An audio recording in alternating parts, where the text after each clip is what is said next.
ತಮಿಳುನಾಡು ಮುಖ್ಯಮಂತ್ರಿ C Joseph Vijay ನೇತೃತ್ವದ ಸರ್ಕಾರದ ವಿರುದ್ಧ ತಮಿಳುನಾಡು ಬಿಜೆಪಿ ಮಾಜಿ ಅಧ್ಯಕ್ಷ ಕೆ ಅಣ್ಣಾಮಲೈ ಗಂಭೀರ ಭ್ರಷ್ಟಾಚಾರ ಆರೋಪ ಮಾಡಿದ್ದಾರೆ. ದರ್ಶನ್ ಅಭಿಮಾನಿಯೊಬ್ಬರ ಮದುವೆ ಕಾರ್ಯಕ್ರಮಕ್ಕೆ ಇತ್ತೀಚೆಗೆ ವಿಜಯಲಕ್ಷ್ಮಿ ಭೇಟಿ ನೀಡಿದ್ರು. ಈ ವೇಳೆ ಅಭಿಮಾನಿಗಳು ಡಿ ಬಾಸ್ ಎಂದು ಜೈಕಾರ ಹಾಕಿದ್ದು, ಇದಕ್ಕೆ ವಿಜಯಲಕ್ಷ್ಮಿ ನಯವಾಗಿ ಆಕ್ಷೇಪ ವ್ಯಕ್ತಪಡಿಸಿ ಡಿ ಬಾಸ್ ಎಂಬ ಘೋಷಣೆ ಬೇಡ ಎಂದು ಅಭಿಮಾನಿಗಳಿಗೆ ತಿಳಿ ಹೇಳಿದ್ದಾರೆ. ರಾಜ್ಯದ ಜಲಾಶಯಗಳು ಇನ್ನೂ ಸಂಪೂರ್ಣವಾಗಿ ತುಂಬಿಲ್ಲ. ನಮ್ಮ ರೈತರನ್ನ ಬದುಕಿಸುವ ಸವಾಲಿನ ಜೊತೆಗೆ ಕಾನೂನನ್ನ ಕಾಪಾಡಬೇಕು. ಎರಡೂ ಬಹಳ ಮುಖ್ಯ. ಕಾವೇರಿ ವಿಚಾರದಲ್ಲಿ ರೈತರ ಹಿತ ಕಾಯುವುದು ನನ್ನ ಕರ್ತವ್ಯ ಎಂದು ಸಿಎಂ ಡಿಕೆ ಶಿವಕುಮಾರ್ ಅವರು ಹೇಳಿದರು. ಬೆಂಗಳೂರು ನಗರದ ಲಾಲ್ಬಾಗ್ನಲ್ಲಿ ನಡೆಯುತ್ತಿರುವ 220ನೇ ಫಲಪುಷ್ಪ ಪ್ರದರ್ಶನಕ್ಕೆ ಭರ್ಜರಿ ಜನಸ್ಪಂದನೆ ವ್ಯಕ್ತವಾಗಿದ್ದು, ಒಂದೇ ದಿನ ಬರೋಬ್ಬರಿ 1.46 ಲಕ್ಷ ಮಂದಿ ಪ್ರದರ್ಶನವನ್ನು ವೀಕ್ಷಿಸಿದ್ದಾರೆ. ನೈಸ್ ಯೋಜನೆಗೆ ಸಂಬಂಧಿಸಿದಂತೆ ಕಾನೂನು ಏನು ಹೇಳುತ್ತದೆಯೋ ಹಾಗೆ ನಾವು ನಡೆದುಕೊಳ್ತೇವೆ ಎಂದು ಮುಖ್ಯಮಂತ್ರಿ ಡಿಕೆ ಶಿವಕುಮಾರ್ ಹೇಳಿದರು. ಭರ್ಜರಿ ಕಾರ್ಯಾಚರಣೆಯೊಂದರಲ್ಲಿ ಬೆಳ್ಳಂದೂರು ಪೊಲೀಸರು ಕಾಮಗಾರಿಗೆ ಅಕ್ರಮವಾಗಿ ಬಳಕೆ ಮಾಡುತ್ತಿದ್ದ 800 ಕೆಜಿ ಜಿಲೆಟಿನ್ ಅನ್ನು ಜಪ್ತಿ ಮಾಡಿದ್ದಾರೆ. ಶ್ರಾವಣ ಮಾಸದ 3ನೇ ಸೋಮವಾರವಾದ ಇಂದು ಭಕ್ತರು ಶಿವನಿಗೆ ಪ್ರಾರ್ಥನೆ ಸಲ್ಲಿಸಲು ಆಗಮಿಸಿದ್ದ ವೇಳೆ ದುರಂತವೊಂದು ನಡೆದು ಹೋಗಿದೆ. ಪೂಜಾ ಕೈಂಕರ್ಯಗಳು ಜರುಗುತ್ತಿದ್ದ ವೇಳೆ ಕಾಲ್ತುಳಿತ ಸಂಭವಿಸಿದ್ದು 7 ಮಂದಿ ಸಾವನ್ನಪ್ಪಿರುವ ಘಟನೆ ಇಂದು ಬೆಳಗ್ಗೆ ಬಿಹಾರದ ಲಖಿಸಾರಾನ್ನಲ್ಲಿರುವ ಅಶೋಕಧಾಮ ದೇವಾಲಯದಲ್ಲಿ ನಡೆದಿದೆ. ಬೆಲ್ಜಿಯಂನಲ್ಲಿ ಒಳಚರಂಡಿ ಕಾಮಗಾರಿ ವೇಳೆ 18 ವರ್ಷದ ಹುಡುಗನಿಗೆ 98 ಕೋಟಿ ರೂಪಾಯಿ ಮೌಲ್ಯದ ನಿಧಿ ಸಿಕ್ಕಿರುವ ಅಚ್ಚರಿದಾಯಕ ಘಟನೆ ನಡೆದಿದೆ. ತಮಿಳುನಾಡಿಗೆ ಕಾವೇರಿ ನೀರು ಹರಿಸುವ ವಿಚಾರಕ್ಕೆ ಸಂಬಂಧಿಸಿದಂತೆ ಇಂದು ಸುಪ್ರೀಂ ಕೋರ್ಟ್ನಲ್ಲಿ ಅರ್ಜಿ ವಿಚಾರಣೆ ನಡೆಯಲಿದೆ. ಪರಪ್ಪನ ಅಗ್ರಹಾರ ಜೈಲಿನಲ್ಲಿ ಪ್ರಜ್ವಲ್ ರೇವಣ್ಣ ಮೊಬೈಲ್ ಬಳಸಿದ ಆರೋಪದ ಹಿನ್ನೆಲೆ ಡಿಜಿಪಿ ಅಲೋಕ್ ಕುಮಾರ್ ಅವರು ಪ್ರಜ್ವಲ್ ರೇವಣ್ಣಗೆ ಜೈಲಿನಲ್ಲೇ ಸ್ಪೆಷಲ್ ಕ್ಲಾಸ್ ತೆಗೆದುಕೊಂಡಿದ್ದಾರೆ ಎಂದು ಮೂಲಗಳು ತಿಳಿಸಿವೆ. ರೇಣುಕಾಸ್ವಾಮಿ ಕೊಲೆ ಕೇಸ್ನಲ್ಲಿ ಪರಪ್ಪನ ಅಗ್ರಹಾರ ಜೈಲಿನಲ್ಲಿರುವ ಆರೋಪಿ ಪವಿತ್ರ ಗೌಡರನ್ನ ಬ್ಯಾರಕ್ಗೆ ಶಿಫ್ಟ್ ಮಾಡಲಾಗಿದೆ. ರಾಜ್ಯದಲ್ಲಿ ನಡೆಯುತ್ತಿರುವ ವಿಶೇಷ ತೀವ್ರ ಪರಿಷ್ಕರಣೆ ಪ್ರಕ್ರಿಯೆಯಲ್ಲಿ ಗಣತಿ ನಮೂನೆ ವಾಪಸ್ ನೀಡಲು ಇಂದು ಸಂಜೆ 4 ಗಂಟೆವರೆಗೆ ಮಾತ್ರ ಅವಕಾಶ ಇದೆ. ಬೆಂಗಳೂರು ನಗರದಲ್ಲಿ ಟ್ರಾಫಿಕ್ ಪೊಲೀಸ್ ಮೇಲೆ ಹಲ್ಲೆಗೆ ಯತ್ನ ಪ್ರಕರಣದಲ್ಲಿ ಜೆಡಿಎಸ್ ಮುಖಂಡ ಗೊಟ್ಟಿಗೆರೆ ಮಂಜು ಅವರನ್ನ ಪೊಲೀಸರು ಬಂಧಿಸಿದ್ದಾರೆ. ಕಾಂಗ್ರೆಸ್ ಪಕ್ಷವು ವೋಟ್ ಬ್ಯಾಂಕ್ ರಾಜಕಾರಣಕ್ಕಾಗಿ ರಾಷ್ಟ್ರೀಯ ಗೀತೆಗೆ ವಂದೇ ಮಾತರಂಗೆ ಅಪಮಾನ ಮಾಡಿದೆ ಎಂದು ಕೇಂದ್ರ ಗೃಹ ಸಚಿವ ಅಮಿತ್ ಶಾ ವಾಗ್ದಾಳಿ ನಡೆಸಿದ್ದಾರೆ. ಕಾನೂನು ಕಾರ್ಯವಿಧಾನವನ್ನು ಅನುಸರಿಸಿ ತಮಿಳುನಾಡಿಗೆ 177.25 ಟಿಎಂಸಿ ನೀರು ಹಂಚಿಕೆ ವ್ಯವಸ್ಥೆಗೆ ಸರ್ಕಾರ ಬದ್ಧವಾಗಿದೆ ಎಂದು ಮುಖ್ಯಮಂತ್ರಿ ಡಿಕೆ ಶಿವಕುಮಾರ್ ಹೇಳಿದ್ದಾರೆ. ವಿಮಲ್ ಎಲ್ಐಚಿ ಕುರಿತು ಜಾಹೀರಾತಿಗಾಗಿ ನಟರಾದ ಶಾರುಖ್ ಖಾನ್, ಅಜಯ್ ದೇವ್ಗನ್ ಮತ್ತು ಟೈಗರ್ ಶ್ರಾಫ್ ಅವರಿಗೆ ಮಹಾರಾಷ್ಟ್ರ ಆಹಾರ ಮತ್ತು ಔಷಧ ಆಡಳಿತ ಶೋಕಾಸ್ ನೋಟಿಸ್ ಜಾರಿ ಮಾಡಿದೆ.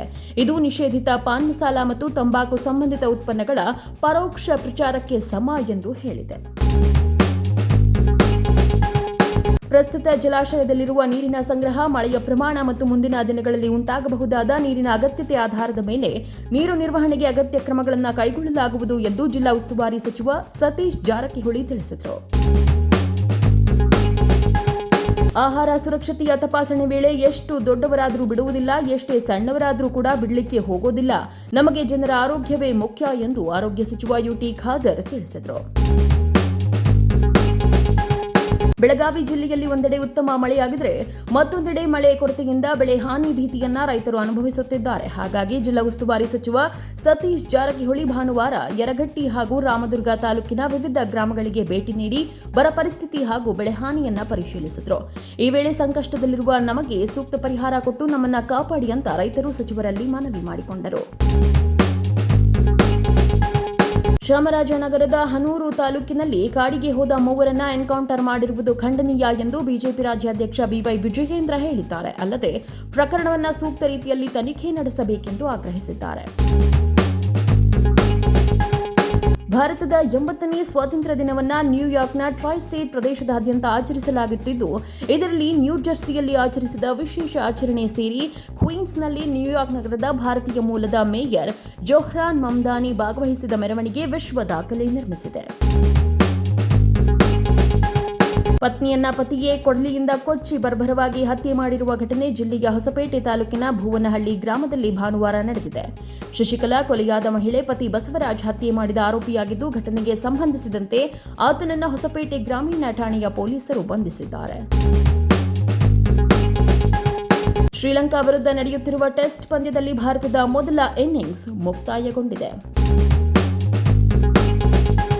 ಚಾಮರಾಜನಗರ ಜಿಲ್ಲೆಯ ಹನೂರಿನಲ್ಲಿ ಅರಣ್ಯ ಇಲಾಖೆ ಸಿಬ್ಬಂದಿಯ ಗುಂಡೇಟಿಗೆ 3 ಪ್ರಾಣ ಕಳೆದುಕೊಂಡಿರುವ ಘಟನೆಗೆ ತಮಿಳುನಾಡು ಸಿಎಂ ವಿಜಯ್ ಜೋಸೆಫ್ ಪ್ರತಿಕ್ರಿಯಿಸಿದ್ದು, ತಮಿಳು ಜನಾಂಗದವರಾದ 3ರನ್ನ ಕರ್ನಾಟಕದ ಅರಣ್ಯ ಇಲಾಖೆ ಅಧಿಕಾರಿಗಳು ಗುಂಡಿಕ್ಕಿ ಹತ್ಯೆ ಮಾಡಿ ಕೊಂದಿರುವುದು ಹೃದಯ ವಿದ್ರಾವಕ. ಈ ಹತ್ಯಾಕಾಂಡವನ್ನು ನಾನು ಬಲವಾಗಿ ಖಂಡಿಸುವುದಾಗಿ ತಿಳಿಸಿದ್ದಾರೆ. ಮಧ್ಯಪ್ರದೇಶದ ಸಾಗರ್ ಜಿಲ್ಲೆಯ ಗೋಪಾಲಗಂಜ್ ಪೊಲೀಸ್ ಠಾಣಾ ವ್ಯಾಪ್ತಿಯಲ್ಲಿ ಭಾನುವಾರ ಬೆಚ್ಚಿ ಬೀಳಿಸುವ ಘಟನೆಯೊಂದು ನಡೆದಿದೆ. ಆಟೋ ಚಾಲಕನ ಮನೆಯಲ್ಲಿ ಶಸ್ತ್ರಾಸ್ತ್ರ ಹುಡುಕಲು ಹೋಗಿದ ಪೊಲೀಸರು ಭಾರೀ ಹಣ ಕಂಡು ಬೆಚ್ಚಿ ಬಿದ್ದಿದ್ದಾರೆ. ಯುಜಿಸಿ ಎನ್ಇಟಿ ಪ್ರಶ್ನೆ ಪತ್ರಿಕೆಯಲ್ಲಿ ಹಲವು ಲೋಪದೋಷಗಳು ಕಂಡುಬಂದ ಹಿನ್ನೆಲೆ 3 ಪತ್ರಿಕೆಗಳಿಗೆ ಮರುಪರೀಕ್ಷೆ ನಡೆಸುವುದಾಗಿ ರಾಷ್ಟ್ರೀಯ ಪರೀಕ್ಷಾ ಸಂಸ್ಥೆ ಘೋಷಿಸಿದೆ. ಅಮೆರಿಕದ ಒಬ್ಬ ಸೈನಿಕನನ್ನ ಕೊಂದರೆ $30,000 ಬಹುಮಾನ ನೀಡಲಾಗುವುದು. ಮಹಿಳೆಯರು ಈ ಕೆಲಸ ಮಾಡಿದರೆ ಡಬಲ್ ಬಹುಮಾನ ಕೊಡಲಾಗುವುದು ಎಂದು ಇರಾನ್ ಘೋಷಿಸಿದೆ.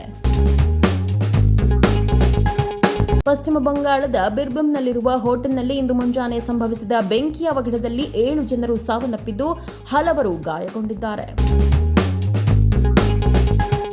ವಿಧಾನ ಪರಿಷತ್ ಉಪಸಭಾಪತಿ ಚುನಾವಣೆ ಕಣ ರಂಗೇರಿದೆ. ಉಪಸಭಾಪತಿ ಸ್ಥಾನಕ್ಕೆ ಕಾಂಗ್ರೆಸ್ನಿಂದ ಪರಿಷತ್ ಸದಸ್ಯೆ ಉಮಾಶ್ರೀ ನಾಮಪತ್ರ ಸಲ್ಲಿಸಿದ್ದಾರೆ. ನಾಮಪತ್ರ ಸಲ್ಲಿಕೆ ವೇಳೆ ಮುಖ್ಯಮಂತ್ರಿ ಡಿಕೆ ಶಿವಕುಮಾರ್ ಹಾಗೂ ಸಿದ್ದರಾಮಯ್ಯ ಸೇರಿದಂತೆ ಸಚಿವರು ಹಾಗೂ ಕಾಂಗ್ರೆಸ್ ನಾಯಕರು ಉಪಸ್ಥಿತರಿದ್ದರು. ರಾಮನಗರ ಇಲ್ಲಿನ ಟೌನ್ ವ್ಯಾಪ್ತಿಯ ಕೈಗಾರಿಕಾ ಪ್ರದೇಶದಲ್ಲಿರುವ ಪ್ಲೈವುಡ್ ಗೋಡೌನ್ ಒಂದರಲ್ಲಿ ಆಕಸ್ಮಿಕವಾಗಿ ಬೆಂಕಿ ಕಾಣಿಸಿಕೊಂಡು ಗೋಡೌನ್ನಲ್ಲಿದ್ದ ವಸ್ತುಗಳು ಸಂಪೂರ್ಣ ಬೆಂಕಿಗೆ ಆಹುತಿಯಾಗಿರುವ ಘಟನೆ ಸಂಭವಿಸಿದೆ.